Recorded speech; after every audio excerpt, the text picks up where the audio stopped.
उल्फत में तो मंजिल की हवस कैसी, यहाँ तो ऐन मंजिल है थकन से चूर हो जाना। अल्हम्दुलिल्लाहि रब्बिल आलमीन वस्सलातु वस्सलामु अला सय्यिदिल मुरसलीन व अला आलिहि व अस्हाबिहि अजमईन। अऊज़ु बिल्लाहि मिनश शैतानिर रजीम। बिस्मिल्लाहिर रहमानिर रहीम। इक़रा बिस्मि रब्बिकल लज़ी खलक़ खलक़ल इंसाना मिन अलक़। इक़रा व रब्बुकल अकरम अल्लज़ी अल्लम बिल क़लम अल्लमल इंसाना मा लम यअलम। सदक़ल्लाहुल अज़ीम। मुअज़्ज़ज़ सामीन किराम और पर्दा नशीन ख़वातीन, गुज़श्ता मजलिस के अंदर हमारी बात यहाँ तक पहुँची थी कि हज़रत खदीजा रज़ियल्लाहु ताला अन्हा नबी करीम सल्लल्लाहु अलैहि वसल्लम को लेकर अपने चचाज़ाद भाई वरक़ा बिन नौफल के वहाँ ले गई और हजरत खदीजा ने अपने चचाज़ाद भाई से फरमाया कि आप अपने भतीजे को सुनिए। तो उसके बाद वरक़ा बिन नौफल ने नबी करीम सल्लल्लाहु अलैहि वसल्लम से फरमाया, ए मेरे भतीजे, आपने क्या देखा? तो उस वक्त अल्लाह के महबूब सल्लल्लाहु अलैहि वसल्लम ने वो पूरा वाक़या बयान फरमाया जो गारे हीरा के अंदर पेश आया था। उस पर वरक़ा बिन नौफल ने फरमाया कि ये वही नामूस है। क्या कहा? ये वही नामूस है जो हजरत मूसा अलैहिस्सलाम पर वही लेकर आया करता था। देखिए, एक है नामूस और एक है जासूस। ये दोनों मुतरादिफ अल्फाज है। कहने का मकसद ये है कि विरोधार्थी लफ्ज है। जासूस उसे कहा जाता है जो बुरी खबर लेकर आए और नामूस उसे कहा जाता है जो अच्छी खबर लेकर आए। तो यहाँ फरमाया कि वो नामूस, फरमाया कि वो राज़दां के जो हजरत जिब्राइल अलैहिस्सलाम के बारे में फरमाया है यहाँ पर। खैर, तो मैं अर्ज़ ये कर रहा था कि वरक़ा ने एक फरमाया कि वो नामूस है कि जो हजरत मूसा अलैहिस्सलाम पर वही लेकर आता था।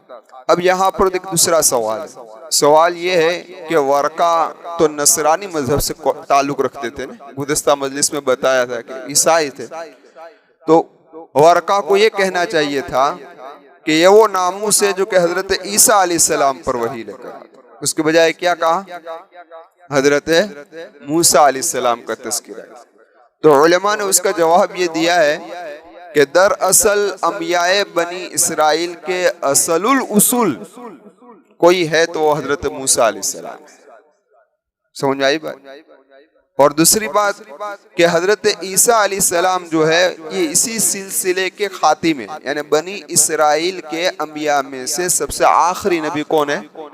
हजरत ईसा अलैहिस्सलाम। तो असल दीन दीन मूसवी है।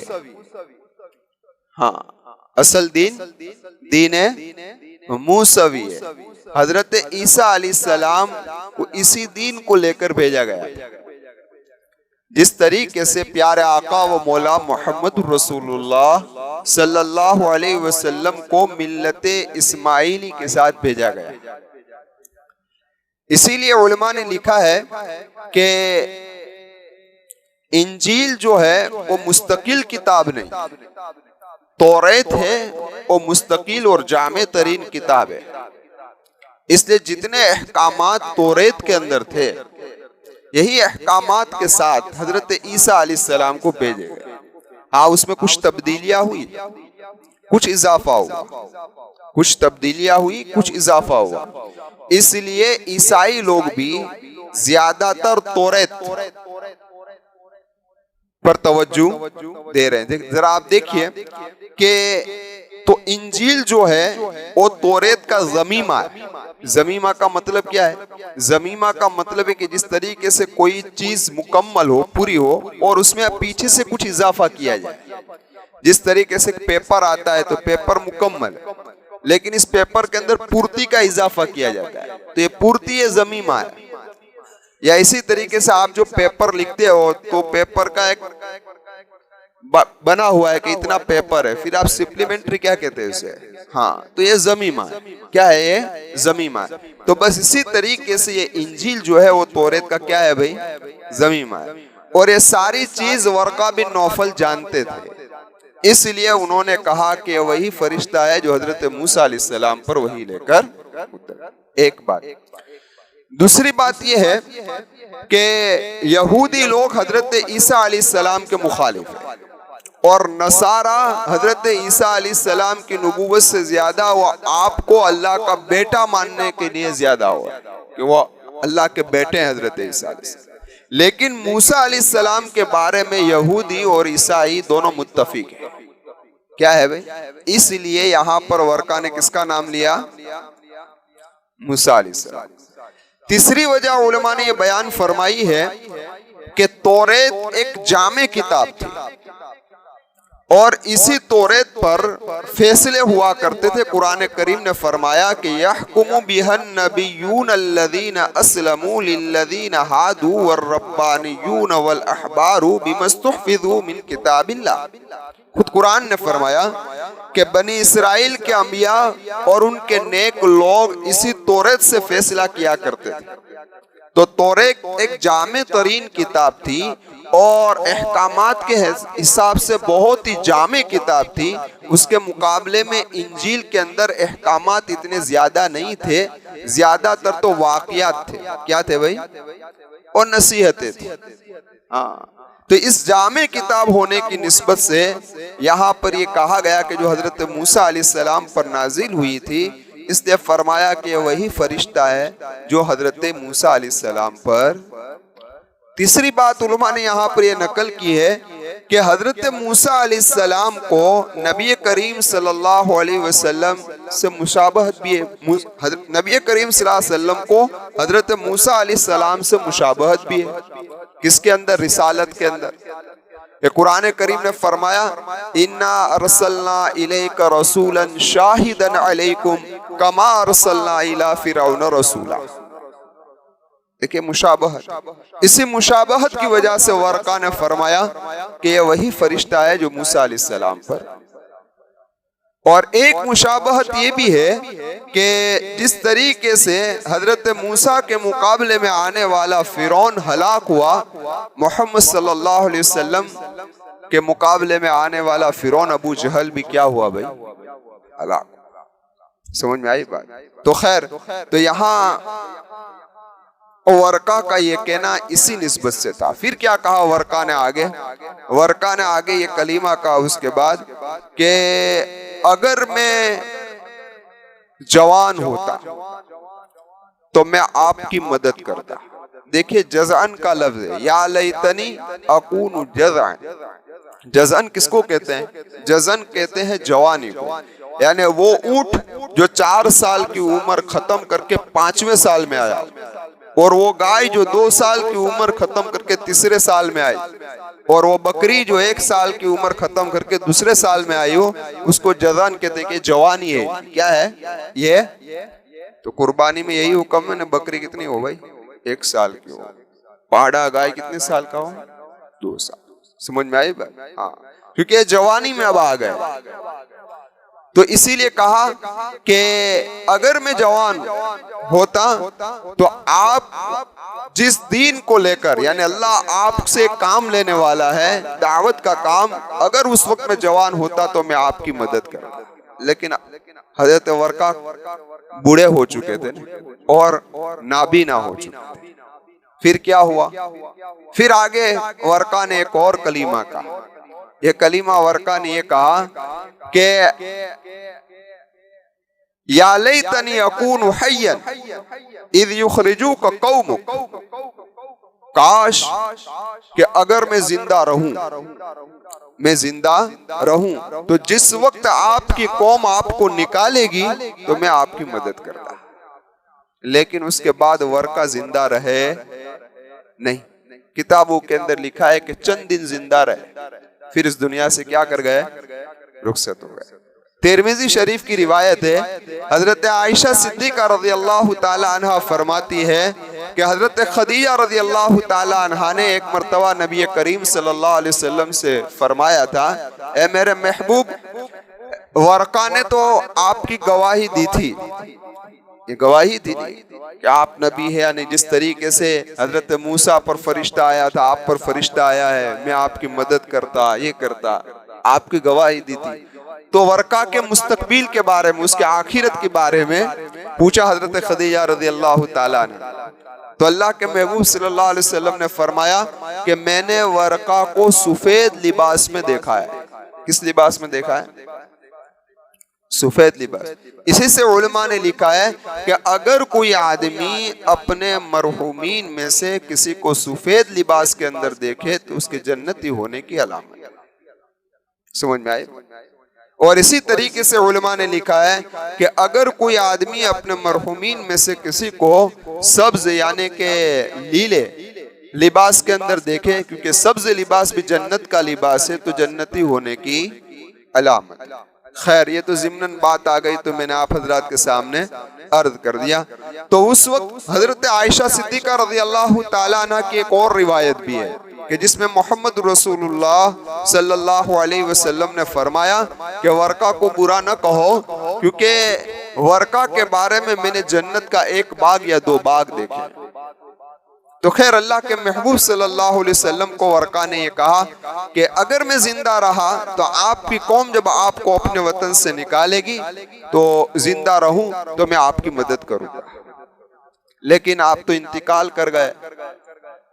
लेकिन अल्लाह के महबूब सल्लल्लाहु अलैहि वसल्लम ने वर्का के इस बात पर यह कहा कि क्या मेरी कौम मुझे निकालेगी? देखिए, जहां तक तकलीफ की बात आई, आजमाइश की बात आई, तो अल्लाह के महबूब ने खामोश रहे, कुछ नहीं कहा कि आपको सताया जाएगा, आपको तकलीफ दी जाएगी, आप खामोश रहे। लेकिन जब बात किसकी आई, वतन से निकालने, तो हुजूर सल्लल्लाहु अलैहि वसल्लम ने फौरन कहा, आपको फौरन असर हुआ और कहा कि मेरी कौम वतन से निकालेगी। तो यह है वतन की मोहब्बत। और क्यों ना हो उस वतन से मोहब्बत के जिस वतन के अंदर बैतुल्लाह हो, खुदा का हरम हो, और हजरत इस्माइल अलैहिस्सलाम के जमाने से लेकर आपके आबा व अजदाद उसी वतन में रहे हो, तो उस वतन से मोहब्बत का होना तो यकीनी है। तो हजरत मोहम्मद रसूलुल्लाह सल्लल्लाहु अलैहि वसल्लम ने फरमाया, क्या मेरी कौम मुझे निकालेगी? एक वजह। दूसरी वजह तो उलमा ने यह बयान फरमाई कि अल्लाह के महबूब सल्लल्लाहु अलैहि वसल्लम को इस बात का असर इसलिए हुआ कि अगर मेरी कौम मुझे अपने वतन से निकाल देगी तो फिर इनकी हिदायत का क्या? इस कौम की फिक्र थी, तो इसका यह असर था अल्लाह के महबूब सल्लल्लाहु अलैहि वसल्लम। इसलिए आपने फरमाया कि मेरी कौम मुझे निकाल देगी। तो वर्का ने कहा कि देखो कि जो आदमी यानी कि जो भी इस काम को लेकर आगे बढ़ता है, जो अल्लाह तबारक व ताला की तरफ से जिम्मेदारी आई है उसको लेकर आगे बढ़ता है, तो लोग उसके क्या बन जाते हैं भाई? दुश्मन बन जाते हैं। और जब दुश्मन बनते हैं तो उसका आखिरी नतीजा ये होता है कि फिर उसको वतन छोड़ना पड़ता है। ये बात है। फिर आखिर के अंदर इस हदीस का यानी बुखारी शरीफ की इस हदीस का खुलासा आखिर के अंदर ये नकल किया गया कि फिर वही सुस्त पड़ गई। क्या हो गई? वही सुस्त पड़ गई। वही सुस्त पड़ गई का मतलब ये हुआ कि उसके बाद वही रुक गई। खैर, वहां से तो अल्लाह के महबूब सल्लल्लाहु अलैहि वसल्लम आ गए।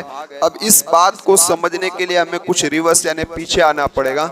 वो बात ये है कि आपको सबसे पहले सच्चे ख्वाब दिखाए गए, जैसा कि मैंने अर्ज किया। फिर आपको खलवत पसंद हो गई और आप गारे हिरा में इबादत करते थे।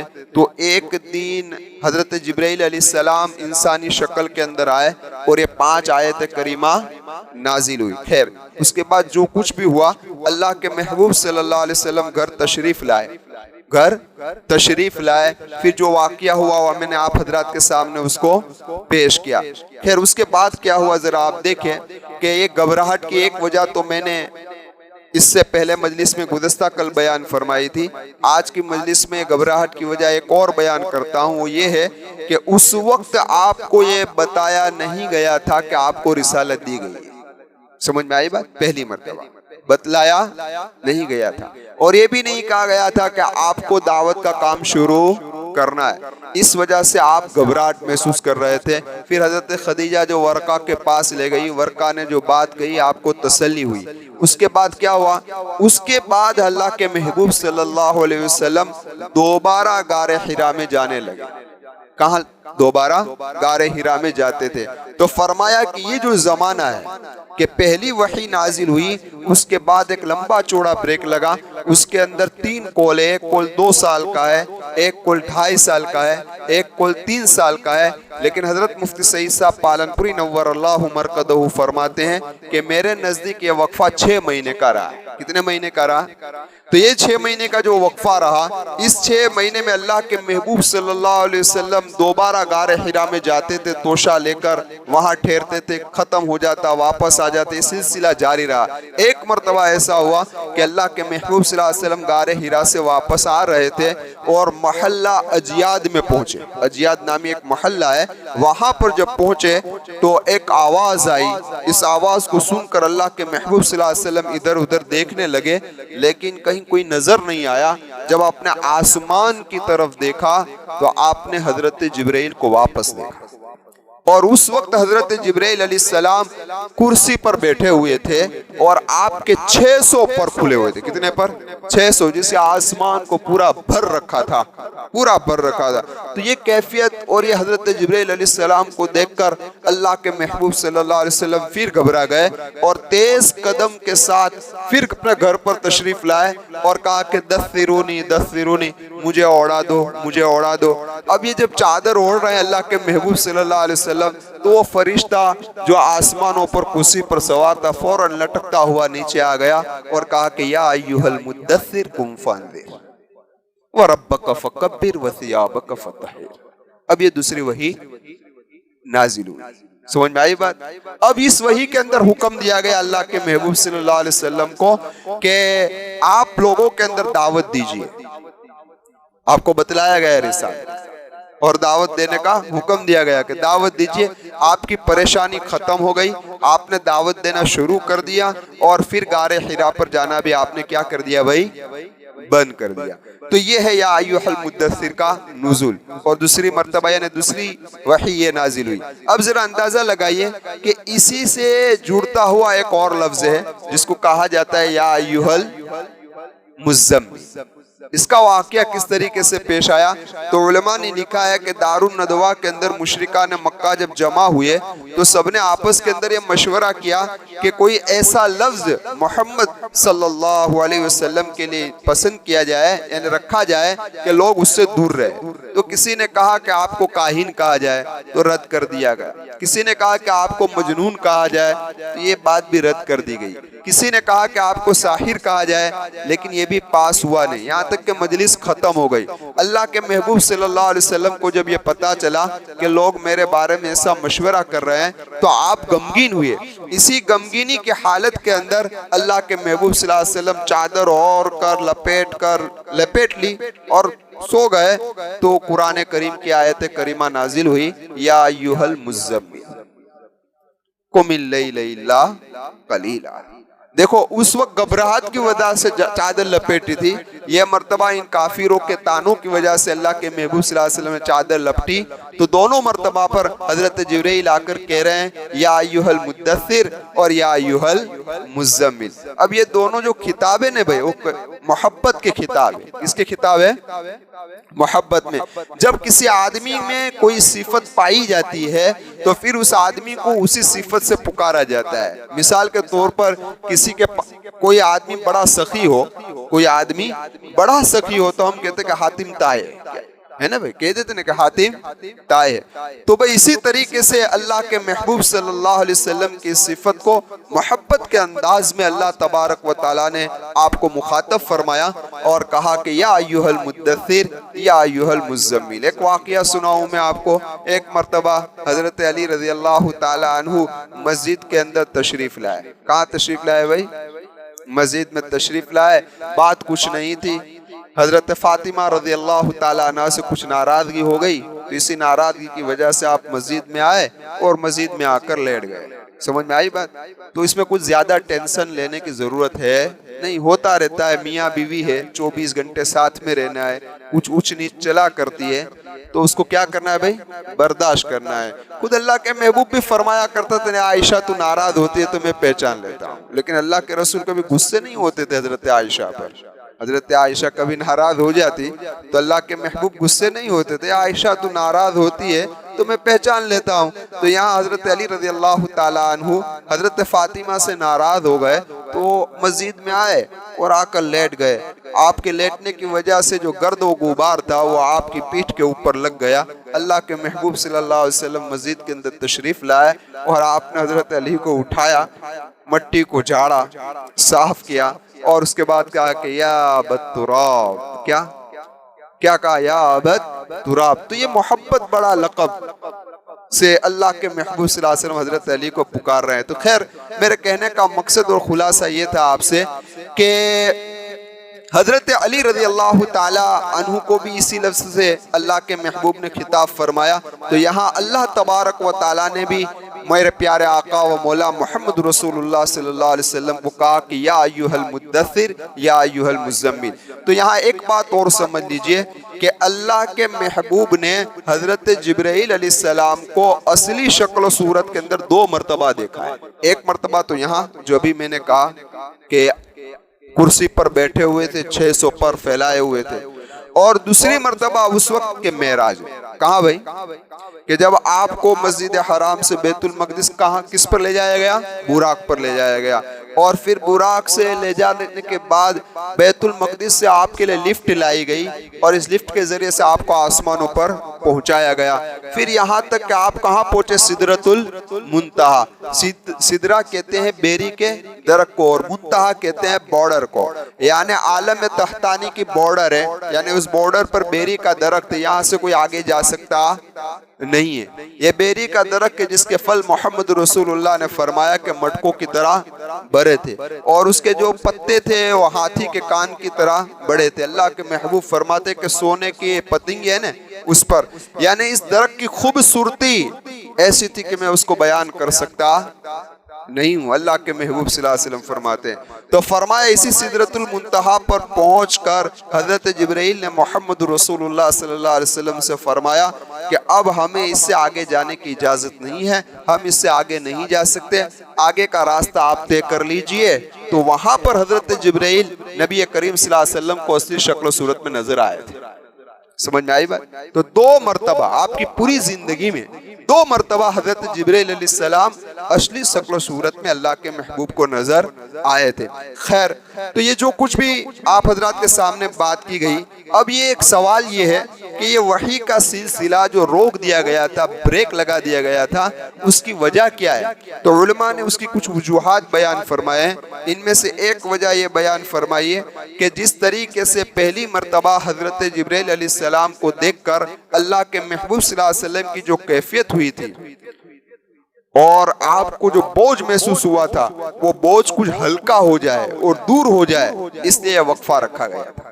दूसरा जवाब उलमा ने ये दिया है कि शौक पैदा करने के लिए, कि जब आदमी कोई चीज पहली मर्तबा देखता है तो उसके बाद उसको दूसरी मर्तबा देखने का शौक पैदा होता है और ये शौक उसको आसान बना देता है काम को, तो इसलिए ये वक्फा रखा गया। और तीसरी वजह उलमा ने बयान फरमाई कि जब पहली इक़रा बिस्मि रब्बिकल्लज़ी खलक़ ये आयत करीमा कुरान करीम की नाजिल हुई तो कुछ वक्फा दिया गया कि कुरान पर गौर व फिक्र करने का मौका मिले। तो इसलिए ये वही का सिलसिला कुछ दिनों के लिए कहो या कुछ महीनों के लिए, कुछ सालों के लिए रोक दिया गया। फिर अल्लाह के महबूब सल्लल्लाहु अलैहि वसल्लम पर मुसलसल वही का सिलसिला जारी रहा। तो खैर ये वाक़या था जो मैंने आप हजरात के सामने अभी पेश किया। अब यहाँ पर आइंदा कल इंशाअल्लाह इसी वही की किस्मों के मुतालिक कुछ बातें अर्ज करनी है वो पेश करूंगा और उसके बाद इन आयात करीमा की तशरी आप हजरात के सामने पेश करूंगा। आमीन व आखिरु दावाना अनिल हम्दुलिल्लाहि रब्बिल आलमीन। अल्लाहुम्मा लकल हम्दु शुक्रा व लकल मन्नु फज़ला। अल्लाहुम्मा लकल हम्दु कमा अंत अहलु फसल्ली व सल्लिम अला मुहम्मदिन कमा अंत अहलु वफ़अल बिना कमा अंत अहलु फ़इन्नका अहलुत तक़वा व अहलुल मग़फ़िरा। या अहद समदल्लज़ी लम यलिद व लम यूलद व लम यकुल लहू कुफ़ुवन अहद। या अल्लाह या अल्लाह या अल्लाह ला इलाहा इल्ला अंत सुब्हानक इन्नी कुन्तु मिनज़ ज़ालिमीन। रब्बना ज़लमना अनफुसना व इल्लम तग़फ़िर लना व तरहमना लनकूनन्न मिनल ख़ासिरीन। अल्लाहुम्मा इन्नका अफ़ुव्वुन करीमुन तुहिब्बुल अफ़्व फ़अफ़ु अन्ना या करीम। अल्लाहुम्मा मग़फ़िरतुक अवसअ मिन ज़ुनूबी व रहमतुका अर्जा इंदी मिन अमली। रब्बिरहमहुमा कमा रब्बयानी सग़ीरा। रब्बना इग़फ़िर ली व लिवालिदैया व लिल मुअमिनीन यौम यक़ूमुल हिसाब। ए रहीम व करीम मौला, रहमत का अशरा पूरा होने आया है। ए अल्लाह तू अपनी रहमत का नुज़ूल हम पर फरमा दे और अल्लाह हमारे गुनाहों को माफ़ फरमा दे। ए अल्लाह हमारी मग़फ़िरत का फ़ैसला फरमा दे। ए अल्लाह हमें अज़ाब कब्र से बचा लेना। ए अल्लाह हमें जहन्नम से बचा लेना। जन्नतुल फ़िरदौस में आला मकाम नसीब फरमा देना। ए अल्लाह हमारी मग़फ़िरत कर दे, पूरी उम्मत की मग़फ़िरत कर दे। ए अल्लाह हमें जहन्नम से बचा ले। ए अल्लाह पूरी उम्मत को जहन्नम से बचा ले। ए अल्लाह हम जिंदों की मग़फ़िरत कर दे, हमारे मरहुमीन की मग़फ़िरत कर दे। ए अल्लाह हमें जहन्नम से बचा ले। ए अल्लाह हमारे मरहुमीन को जहन्नम से बचा ले। ए अल्लाह हमें अज़ाब कब्र से बचा ले, हमारे मरहुमीन को भी अज़ाब कब्र से बचा ले। ए अल्लाह तक़वा वाली ज़िंदगी दे दे, तहारत वाली ज़िंदगी दे दे, हमें नेक बना दे, हमें सालिह बना दे। ए अल्लाह हमारी ज़ुबानों से तो हम कह रहे हैं कि नबी करीम सल्लल्लाहु अलैहि वसल्लम से हमें मोहब्बत है। ए अल्लाह बेशक हमारे दिलों में भी नबी से मोहब्बत है। ए मेरे मौला हमारे लिए नबी के नक्शे कदम पर चलना आसान फरमा दे, आपकी सुन्नत की इत्तिबा नसीब फरमा दे, एक एक सुन्नत पर अमल करना आसान फरमा दे। ए अल्लाह तेरा खौफ दे दे, तेरा डर दे दे, तन्हाइयों में गुनाहों से बचा ले, जलवत में बचा ले, खलवत में बचा ले, तेरी नाराज़गी से बचा ले, तेरे गुस्से से बचा ले, तेरे गज़ब से बचा ले, तेरी लानत से बचा ले, तेरी पनाह के अंदर ले ले। दुश्मन हमारे सर पर आ पड़ा है। ए अल्लाह हमारी मस्जिदों को निशाना बनाया जा रहा है। ए अल्लाह हमारे मदरसों को निशाना बनाया जा रहा है। ए अल्लाह हमारे लिबास को निशाना बनाया जा रहा है। ए अल्लाह आप रहीम है, आप करीम है, हमारे पास तेरे सिवा कोई नहीं है। तेरी मदद के मुंतज़िर है, तेरी मदद के मुंतज़िर है, तेरी मदद के मुंतज़िर है। ए मदद करने वाले, तुझसे बेहतर कोई मदद करने वाला नहीं है, तुझसे बेहतर कोई बचाने वाला नहीं है, तुझसे बेहतर कोई पनाह देने वाला नहीं है। ए अल्लाह तू मुसलमानों के ईमान की हिफाजत फरमा ले, इनके जान की हिफाजत फरमा, इनके माल की हिफाजत फरमा। हे अल्लाह इनकी बेटियों की हिफाजत फरमा। ए अल्लाह औरतों की इज्जत व इस्मत की हिफाजत फरमा। ए अल्लाह तू रहम का मामला फरमा दे, करम का मामला फरमा दे। हम तेरे फैसले पर राज़ी है, हम तेरे फैसले पर राज़ी है, हम तेरे फैसले पर राज़ी है। लेकिन मेरे रहीम मौला आप हमारी मदद फरमा दीजिए, हमारी मदद फरमा दीजिए। ए अल्लाह इस पुरफितन ज़माने के अंदर खुसूसन हमारे और हमारी औलाद के ईमान की हिफाजत फरमा, हमारी और हमारे बच्चों के ईमान की हिफाजत फरमा। ए अल्लाह हमारे अंदर आपस में इत्तिफाक अता फरमा, जोड़ अता फरमा, जोड़ अता फरमा। तोड़ से हिफाजत फरमा ले, तोड़ से हिफाजत फरमा ले। ए अल्लाह इस माहौल के अंदर रहकर भी हमारे कुछ नौजवान ऐसे हैं जो रोज़ा नहीं रख रहे हैं, या अल्लाह उनको हिदायत अता फरमा। कुछ नौजवान ऐसे हैं जो तरावी नहीं पढ़ रहे हैं, ए अल्लाह इन्हें हिदायत नसीब फरमा। ए अल्लाह बहुत सारे ऐसे हैं कि जो नमाजों को छोड़ रहे हैं। ये बाबरकत महीना, मुबारक महीना है, लेकिन नमाजें छूट रही है, रोज़े छूट रहे हैं, तरावी छूट रही है। ए अल्लाह आप इन्हें हिदायत दे दे, इन्हें तौफीक दे दे। और ए अल्लाह इस बात पर हम आपका शुक्र अदा करते हैं कि आपने हमें यह तौफीक अता फरमाई है। हमारा इसमें कोई कमाल नहीं है, आप ही के फजल से हम तरावी पढ़ रहे हैं, आप ही के करम से हम रोज़े रख रहे हैं, आप ही के फजल से हमारी नमाजें हो रही है। ए अल्लाह हमें इस पर इस्तिकामत नसीब फरमा देना, हमें इस पर इस्तिकामत नसीब फरमा देना। ए अल्लाह ये मजमे की जायज़ तमन्नाओं को पूरी फरमा। इनमें से जो हालात में हैं, मुसीबत में हैं, कर्ज़ों में हैं, किसी और परेशानी में हैं, बीमारी में हैं, ए अल्लाह इन तमाम की परेशानियों को, बीमारियों को, कर्ज़ों से बरी कर दे और उनकी मदद व नुसरत फरमा दे। जो मांगा वो भी अपनी रहमत से अता फरमा दे, जो मांगने से रह गया अपने फजल व करम से अता फरमा दे। अल्लाहुम्मा इन्नी असअलुका मिन खैरि मा सअलक मिन्हु नबियुका मुहम्मद सल्लल्लाहु अलैहि वसल्लम व अऊज़ु बिका मिन शर्रि मा इस्तआज़क मिन्हु नबियुका मुहम्मद सल्लल्लाहु अलैहि वसल्लम अंतल मुस्तआन व अलैकल बलाग ला हौला वला कुव्वता इल्ला बिल्लाह सल्लल्लाहु अलैहि वसल्लम।